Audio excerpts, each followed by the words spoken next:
Bismillahirrahmanirrahim. Assalamu alaikum dear students. How are you? I hope you'd be fine.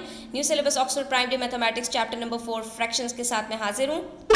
Last video में हमने question number 5 तक solve कर लिया था, जिसके अंदर हमने ये जान लिया था कि डिवीजन को हम फ्रैक्शन में यानी कि प्रॉपर फ्रैक्शन हो, इम्प्रॉपर फ्रैक्शन हो या मिक्स नंबर में कैसे एक्सप्रेस करते हैं.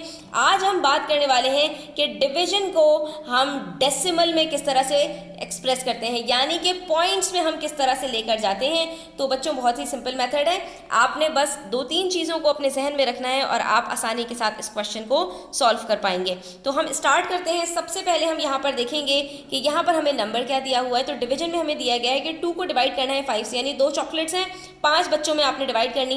तो आप ये बता दीजिए हर बच्चे को कितनी चॉकलेट मिलेगी. हम इसको पार्ट्स में डिवाइड नहीं करेंगे, इन टर्म्स ऑफ डेसिमल आपने बताना है कि हर बच्चे के पास कितनी चॉकलेट आएगी. ठीक है, तो हमने कहा कोई बात नहीं, हम स्टार्ट तो फ्रैक्शन से ही करेंगे. और सबसे पहले हम क्या करेंगे, 2 डिवाइडेड बाय 5 जो हमें हॉरिजॉन्टल वे में लिख के दिया गया है, हम उसको वर्टिकली लिख देंगे. ठीक है, और उसके बाद स्टूडेंट्स हमने करना सिर्फ इतना है कि हमने अपने डिनोमिनेटर को देखना है कि हमारे पास डिनोमिनेटर क्या है.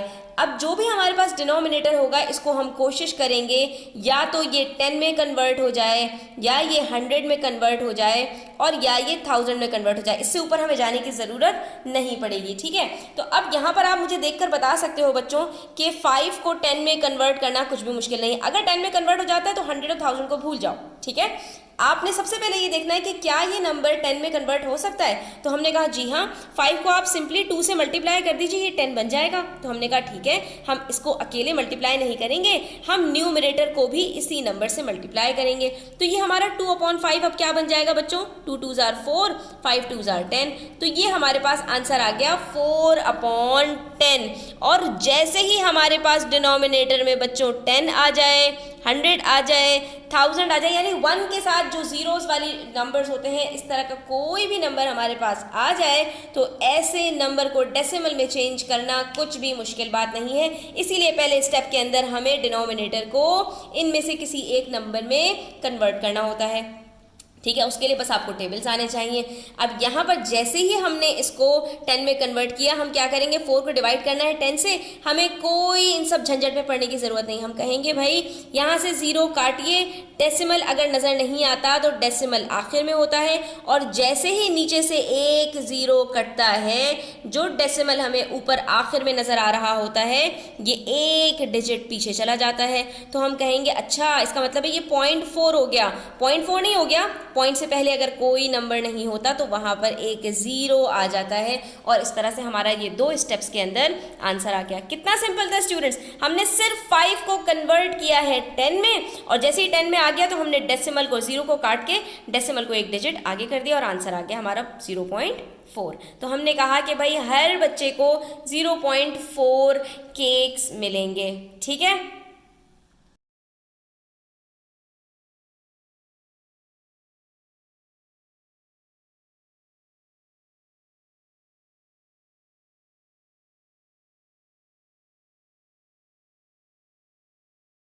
4 के टेबल में 10 नहीं आता, 4 1s are 4, 4 2s are 8, 4 3s are 12. तो हमने कहा कोई बात नहीं, 10 नहीं आता, 100 तो आता है ना. 100 कब आता है, अब इसके लिए स्टूडेंट्स आपको थोड़े से टेबल्स याद होने चाहिए. ज़्यादातर आपको जो डिनोमिनेटर में नंबर्स दिए जाएंगे वो इस तरह के दिए जाएंगे कि या तो वो 10 में आते हो, यानी या तो वो 2 होगा और या 5 होगा. तो 2 को 5 से मल्टीप्लाई कर देंगे, 5 को 2 से मल्टीप्लाई कर देंगे.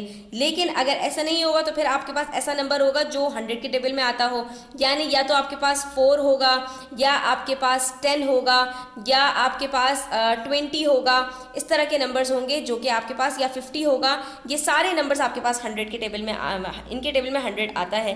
तो हमने कहा कोई बात नहीं, हम जो है वो 4 को 100 में कन्वर्ट कर देंगे, क्योंकि 4 के टेबल में 100 आता है. कब आता है, 4 को अगर 25 से मल्टीप्लाई कर दो तो वो 100 बन जाता है. हमने कहा ठीक है, तो हम 3 को भी 25 से मल्टीप्लाई करेंगे. जब 3 को 25 से मल्टीप्लाई करेंगे, 25 के टेबल में 3s are का क्या आता है बच्चों 75, तो ये हमारे पास बन गया 75/100। अब जैसे ये 100 बना, हमने कहा ये दोनों नीचे के जीरोस काटिए और डेसिमल जो आखिर में है इसको 2 डिजिट्स पहले ले आइए, क्योंकि 2 जीरोस काटे हैं तो अब डेसिमल 2 डिजिट्स पहले आएगा और ये आ जाएगा 7 से पहले, तो ये क्या बन जाएगा 0.75, और पॉइंट से पहले कुछ नहीं होता तो जीरो लग जाता है। और आप बच्चों ये सवाल भी कर सकते हैं कि यहाँ पर ये 1 कहाँ गया, तो बच्चों हर नंबर जिसके नीचे डिनोमिनेटर नजर नहीं आता उसके नीचे डिनोमिनेटर 1 ही होता है, जिसको हम एक्सप्रेस नहीं करते यानी नहीं लिखते।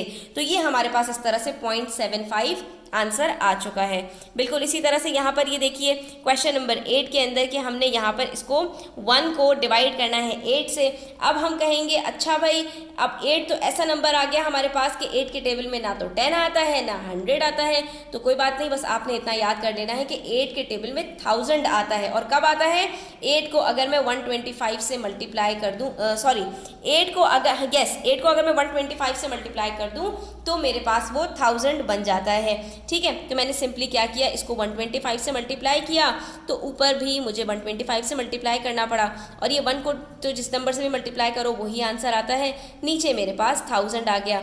जैसे ही 1000 आ गया मैंने तीनों जीरोस को कट किया, डेसिमल को अब कितने डिजिट्स पीछे लेके जाएंगे, वेरी गुड, 3 डिजिट्स पीछे लेके जाएंगे। जितने जीरोस हैं उतने डिजिट पीछे लेके जाना है, तो भाई ये सबसे पहले वाले डिजिट से भी पहले आ गया और यहाँ पर हमारे पास बन जाएगा 0.125 यानी 0.125। अगर ये चीज़ आपको स्टूडेंट समझ में आ गई है तो अब आपने मुझे 11 डिवाइडेड बाय 8 का आंसर कमेंट सेक्शन में बताना है।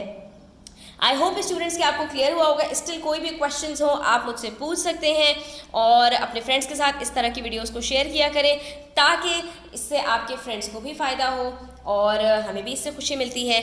तो अपना बहुत ख्याल रखिएगा। अल्लाह हाफ़िज़।